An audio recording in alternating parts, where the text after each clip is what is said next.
This is Grant Deacon's 25-yard breaststroke from the above water camera view. This is Coach Connor commentating, and we will be viewing this video at 1/4 of the original speed it was recorded at for video analysis purposes. Let's begin. Okay, Grant, before we get into your breaststroke analysis, real quickly I just want to point out something that I like that you're doing well when we leave the wall. Most kids in our group, when they leave the wall, they have their feet high up on the wall, okay, with their arms, okay, or their hands aiming down towards the bottom of the pool.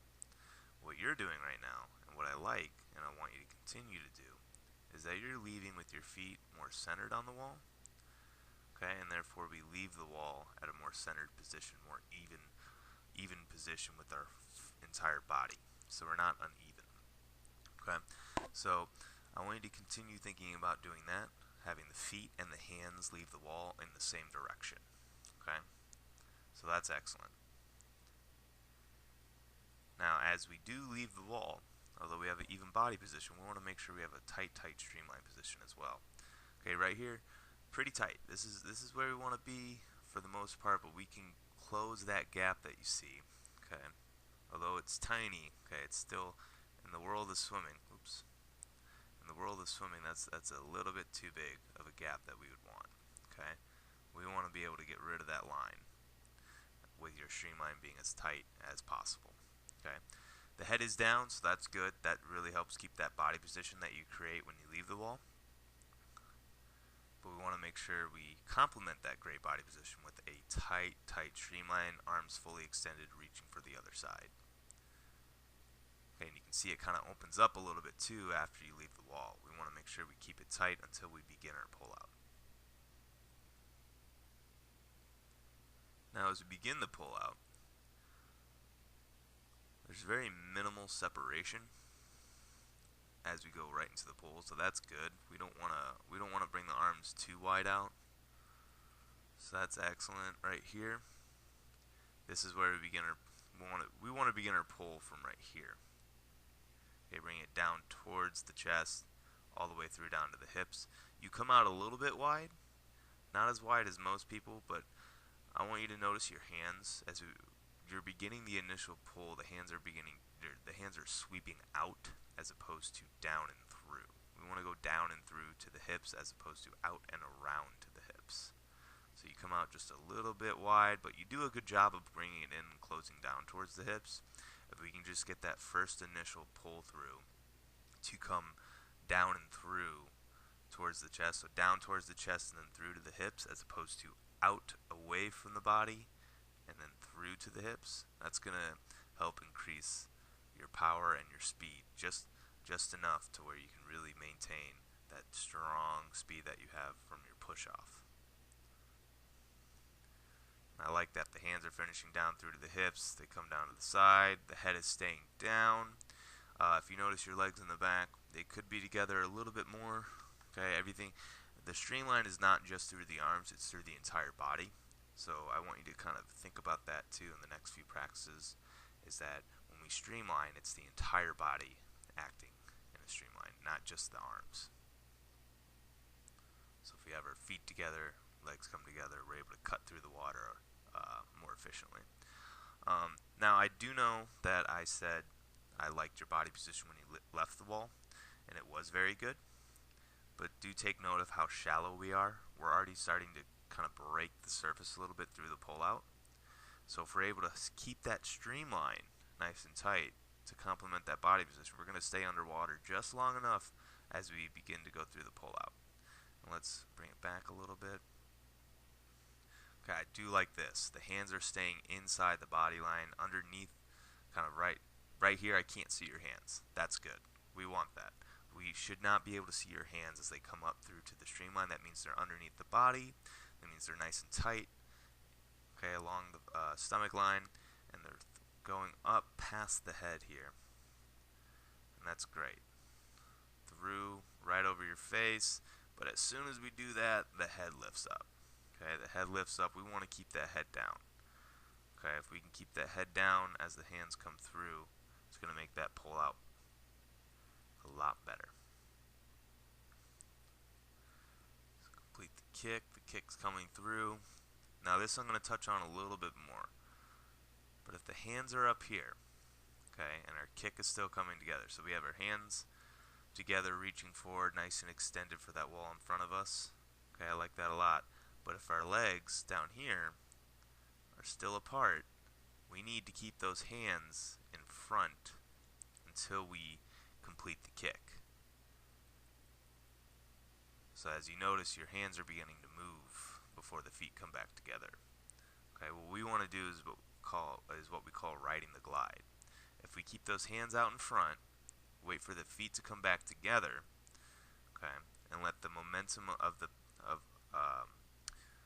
power of our kick, okay, the momentum that we create through the power of our kick, if we can ride that, that's what we call riding the glide. So we're in that streamline position, the feet come together, we kind of pause for just a brief split second, just enough to where we kind of ride that glide to the surface with our head position down. Okay, so again, watch the hands as they move apart. Okay, the legs come together here, and now what we're doing is we're beginning to overlap the stroke cycles. Okay, arms are apart. We can see that the arms are also kind of starting to bend in towards the pole. Mind you, this is a good position to pull from, so that's good. But again, we're beginning our pull with our feet just now coming together. We're already in that next pull cycle. Okay, we want to make sure the legs come together before we begin that next pull. Nice strong pull right underneath the chest. Okay, we want to have it just a little bit above that, our hands just a little bit more above the chest line, but overall that's pretty darn good. I like what I see. The body position is nice and high. You can see your hips are just a little bit underneath the water, but that's due to our head position lifting before our just at all. That's due to our head position lifting, especially as we went into that pull. So if we're able to correct the head position, you're going to see those hips kind of sneak up towards the surface more than they already are. Okay, but overall this is a great position. Okay, notice our eyes are looking forward as opposed to down towards the bottom. So that's another thing that the head position being in the correct spot will improve. So if we get those eyes down, it's going to help those hips come up, head position's down. Okay, it's going to allow you to get the hands through or above the water as opposed to through the water. Okay, what we should see here as the hands come through, okay, is we really want to see at the very least, your index finger, okay, at the surface of the water, okay, or even better, your pinky, okay, your pinky grazing the top of the water. If we can do that, as opposed to having our entire hand going through the water, it's going to help your hand speed increase. Therefore, you get your arms into a streamlined position really fast to where that kick will complement and help you push through in a streamlined position at the end of each stroke cycle. Okay, so as we go through the water, okay, again, let's pay attention to the hands. The hands are beginning to separate just a little bit too soon, and this time, because now this is important, because we started overlapping our stroke cycle right away after the pull out, it ends up increasing our stroke span, our stroke size, our pull size, I should say. Okay, we're going out wider now because what we're trying to do is we're trying to compensate for the body position being lower, mainly in our hips.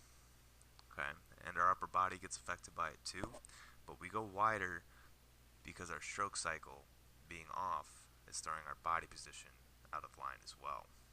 So we're trying to come out wider to compensate, and we end up sweeping underneath the chest even more than the last time, just so we can get up enough to get that breath.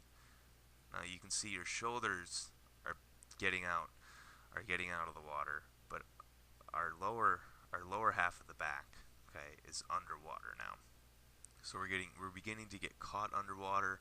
Our head position is up, okay, and that's all due to the overlapping stroke cycle. Right here, like the arms are extended. Now we're beginning to pull even sooner. Notice our kick is out even wider. Okay. Our kick is out even wider. Our pull is beginning sooner. Okay. Therefore, our body position is getting thrown off a little bit more. Okay, and we're keeping that wide stroke sweeping underneath the chest. And again, Our shoulders get up just enough, but our hips are staying underneath the water. Okay?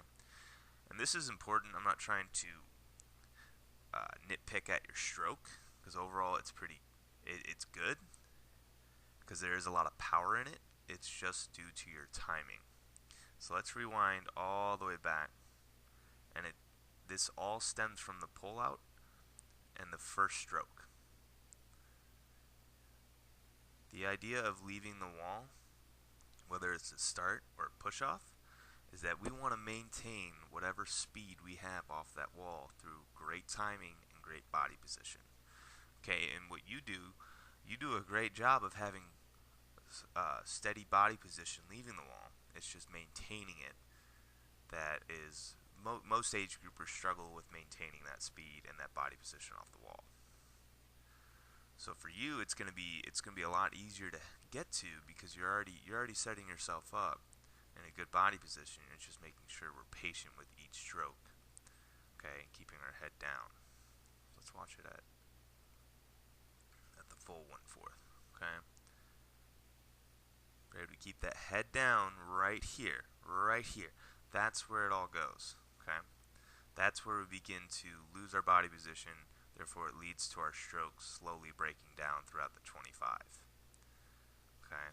And then again, the timing of the kick with the pull. If we can wait for that kick to finish with the pull, at this point we could probably recover the body position, or at least some of it.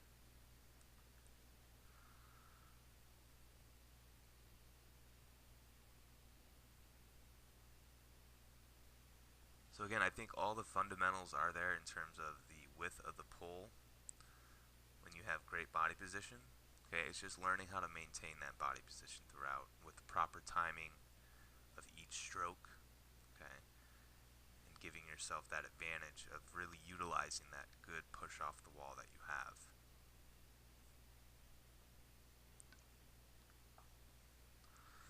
Okay, and we're going to be able to break down the stroke a little bit more when we look at the underwater video. But again, overall, I really do like your stroke. You have a lot of power. It's just learning how to utilize it.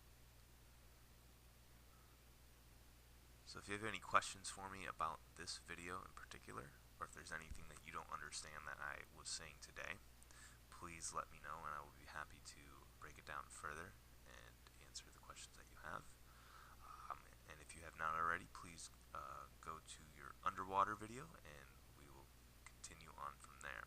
Thank you for watching, and thank you for participating in Dartfish, and I hope you are able to do this again.